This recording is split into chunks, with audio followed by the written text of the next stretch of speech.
ये त्रेतया जुगरे रामकर शेष कठौ नहीं किए से जन को किए भाई मन देकी सुन आर्यवर्धतर श्रेष्ठ संपद राघवेंद्र सरकार राम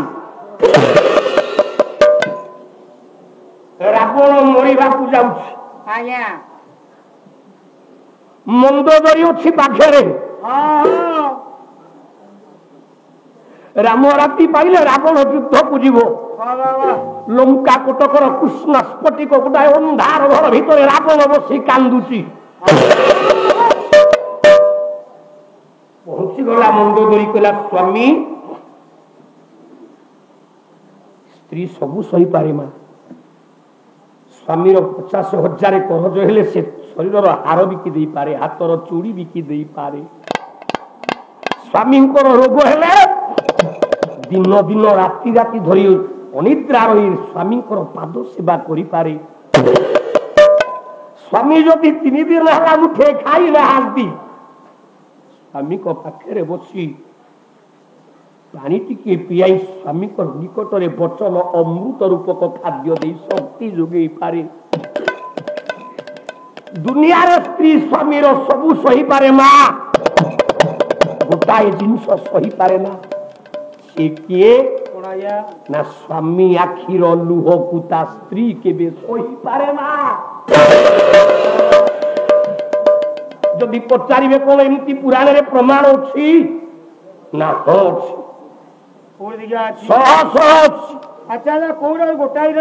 गोटे प्रमाण दूसरे आउ तो ठाकुर नहीं तो शेष कथा जिते राति पाऊ पुराण रे कौन सेमती प्रमाण अच्छी ना हो माँ स्वामी आखिर लुह स्त्री के सही पारे ना से किए चंड कौशिक नाटक विश्वामित्र निकट में हरिश्चंद्र दान दे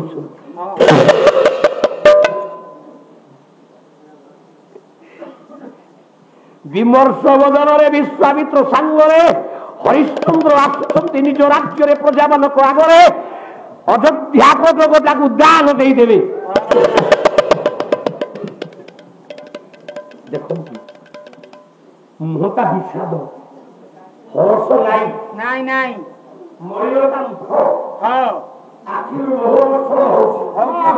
देखो कांदी ना नाई हरिश्चंद्र मु गीत प्रमाण दूसरी कवि मंत्र बसु बहिला हरिश्चंद्र नाटक तो भाई कुछ प्रमाण दू नृसिंहता पेज नंबर पृष्ठा नंबर धारी नंबर श्लोक नंबर कहीं पाला गाइबा लोग भाई मो वृत्ति हो पाला मो बेउसा पाला ए पाला पे मो जीवन को नष्ट करिछि ए पाला पाई मलेरिया डिपार्टमेंट रे सुपरवाइजर चाकरी छाड़ी ए पाला पाई मो जीवन नष्ट हो जाइछि आ ये पाला पाई होता बंची पाला पाई होता मरी जीव ए पाला पाई हरिश्चंद्र नाटक चंद कौशिक रानी सव्या पचारुची देखो आखिर लुह स्वामी स्त्री सही पारे ना हरस बदन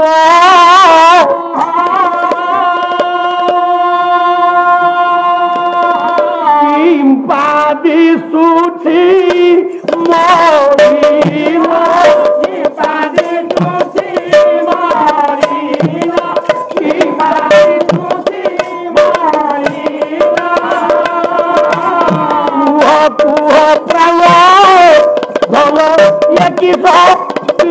धान ऋषि सत्य परा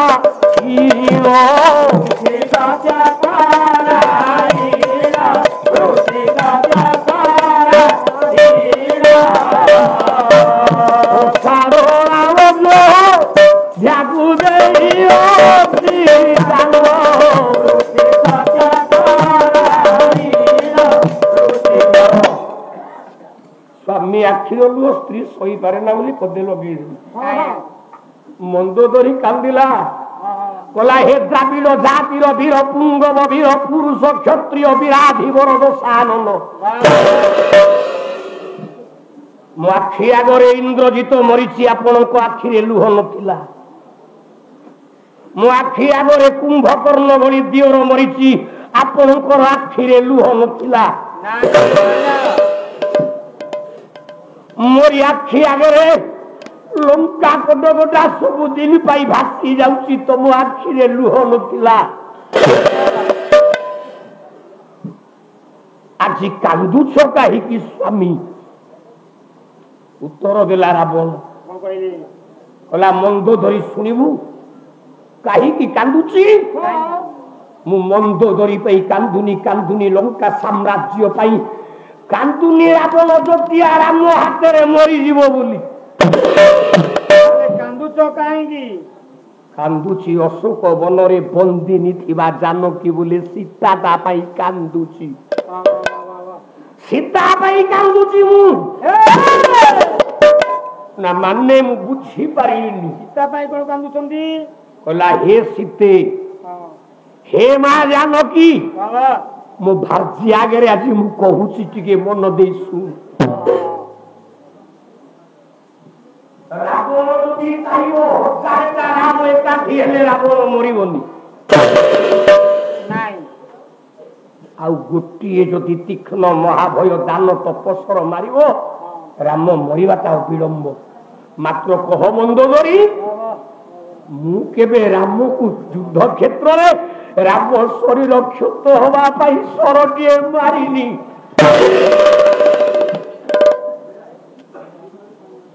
ସୀତାର ପ୍ରତ୍ୟାବର୍ତ୍ତନର ଦୁଃଖ, ଚାରିଟା ବାଟ ରାମକୁ ଦେଲି, এই চারিটা বাটের লঙ্কা তো স্ত্রী কি নেই যা। চারিটা বাট কোন?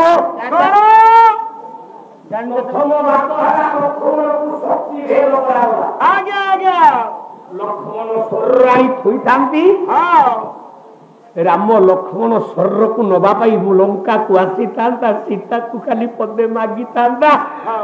এই ଗୋଟିଏ କଥାରେ ମୁଁ ଶୂର୍ପଣଖାର ଦୁଃଖ ବୋଲି ଦେଇ ଦେଇଥାନ୍ତି।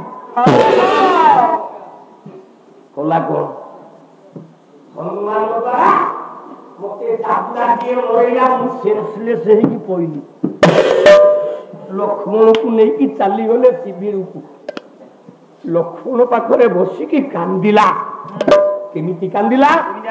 ଗୋଟିଏ ପଦ ଛାନ୍ଦ, ବହି ହେଲା ବିଚିତ୍ର ରାମାୟଣ, କବି ହେଲେ ବିଶ୍ୱନାଥ ଖୁଣ୍ଟିଆ। ଆଉ କେତେ ଜଣ କବିଙ୍କ ପରା ପରିଚୟ ଆଜ୍ଞା ଦେବି? ମୋ ଭାଇ କହିଲା ଟିକେ ପରିଚୟ ଦେଲୁ।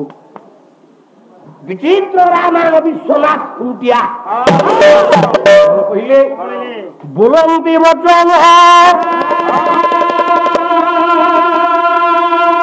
ଇଏ କୌଶଲ୍ୟାନନ୍ଦନ,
ଆସିଲାନି।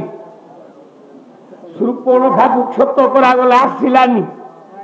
ବିଭୀଷଣର ପୁଅ ତରଣୀ ସେନ ଡାକିବାକୁ ଗଲା, ତାକୁ ମାରିଦେଲା, ପଛେ ଆସିଲାନି। କାଲି ଶେଷ ଯୁଦ୍ଧ ହବ। ମନ୍ଦୋଦରୀ, ମୁଁ ଆଉ ବଞ୍ଚିବିନି ରେ ମନ୍ଦୋଦରୀ। ଆଉ ମୁଁ ମରିଗଲା ପରେ ତୁ ସତୀ ନାରୀ ବୋଲି ଚିନ୍ତା କରି ଆତ୍ମହତ୍ୟା କରିବୁନି। ଦେଖନ୍ତୁ ରାବଣ କେଡେ ଜ୍ଞାନୀ। କହିଲା ମୁଁ ମରି ଯାଉଛି, ମୁଁ ମଲା ପରେ ତୁ ନିଜକୁ ସତୀ ପରିଚୟ ଦେଇ ମତେ ଆଉ ଥରେ ପାଇବୁ ବୋଲି ନିଆଁରେ ପଶିବୁନି କି ଜଳରେ ବୁଡିବୁନି, ସୁଇସାଇଡ କରିବୁନି। କାହିଁକି ନା ତୁ ହଜାର ଘର ମନେ ବି ମୁଁ ତୋର ନୁହ। ତୁ ହଜାରେ ବାର ମଲେ ତୋ ଭାଗ୍ୟରେ ଥିଲା ରାବଣର ଭାର୍ଯ୍ୟା ହେଇଛୁ। ଆଉ ଦ୍ୱିତୀୟବାର କେବେ ସମ୍ଭବ ନୁହେଁ। କାହିଁକି ନା ମୁଁ ହଉଛି ବିଷ୍ଣୁଦୂତ, ଜୟ ବିଜୟ ବେନି ଭାଇ ସ୍ୱର୍ଗେ ମୋ ଦ୍ୱାର ପାଳ ହୋଇ। କହିଲା ମୁଁ ବିଷ୍ଣୁଦୂତ ବିଜୟ ହେଲେ ମନ୍ଦୋଦରୀ କଥାଟିଏ ରଖିବୁ। ଯୁଦ୍ଧ ସରିଯିବ, ବିଭୀଷଣ ରାଜା ହବ, ଲଙ୍କା କଟକର ସଚି ଭଳି ତୁ ପାଟ ରାଣୀ ହବୁ। ରାମ ରାବଣ ଯୁଦ୍ଧକୁ ସ୍ମରଣ ରଖିବା ପାଇଁ ଲଙ୍କା କଟକର ସିଂହାସନରେ ରାବଣକୁ କେବେ ବସେଇବୁନି ରେ ମନ୍ଦୋଦରୀ। କାହିଁକି ନା ଲଙ୍କା ସିଂହାସନ ଉପରେ ରାମର କୋଠାରୁ ଦୁଇ ରହିବ।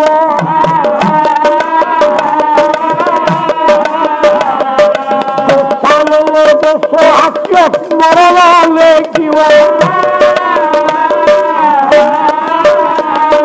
ରାମ ରାବଣ ସମର ଯୁଗ ଯୁଗ ପାଇ ବ୍ରାହ୍ମଣ ମଧ୍ୟ ଆର୍ଯ୍ୟକୁ ପ୍ରଣାମ ରହି।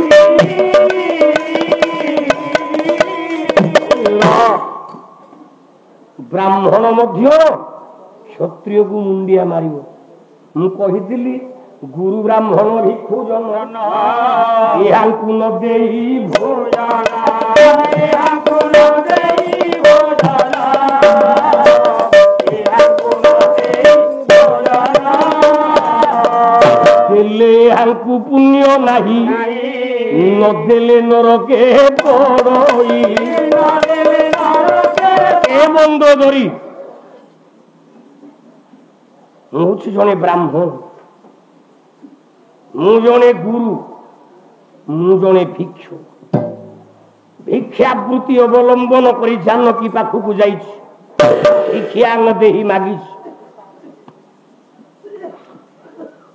ଏକା ଗୋଟାଏ ମୁଣ୍ଡରେ 10ଟା ମୁଣ୍ଡର ପାଠ, 10 ମହାବିଦ୍ୟାକୁ ସାଧିଲି ବୋଲି ମୁଁ ଦୋଷାନନ ହୋଇ ଅଗ୍ରୀବ।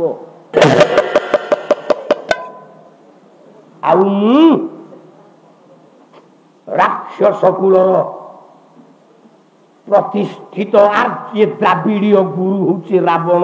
କାହିଁକି ଲଙ୍କା କଟକରେ ମୋ ବାପା ବିଶ୍ୱବାଙ୍କର ବିଶ୍ୱବିଦ୍ୟାଳୟକୁ ଚଳିଲା ବାଲା ହଉଛି ମୁଁ। ମାତ୍ର ମୁଁ ପୂଜା ପାଇବା ପାଇଁ ଅଯୋଗ୍ୟ। ଭୋଜନ ଅର୍ଥ କେବଳ ଖାଇବା ଅର୍ଥରେ ନୁହେଁ, ମୁଁ ପୂଜ୍ୟ ନୁହେଁ, ମୁଁ ରାମ ଆଗରେ ନିମ୍ନ।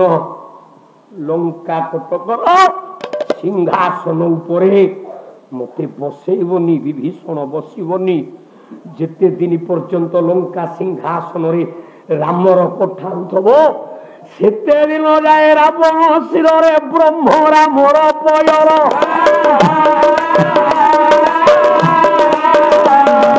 ଅନ୍ତର ପାଣିରେ ଆତ୍ମା ଶାନ୍ତି ହେବ ମୋର। दर्शक बंधु आम कार्यक्रमटी आपको केमिति लगिला यार मतामत दियंतु, लाइक करंतु, शेयर करंतु। आज्ञा हाँ, सब्सक्राइब करने को भूलिबेनी। रहूची, नमस्कार।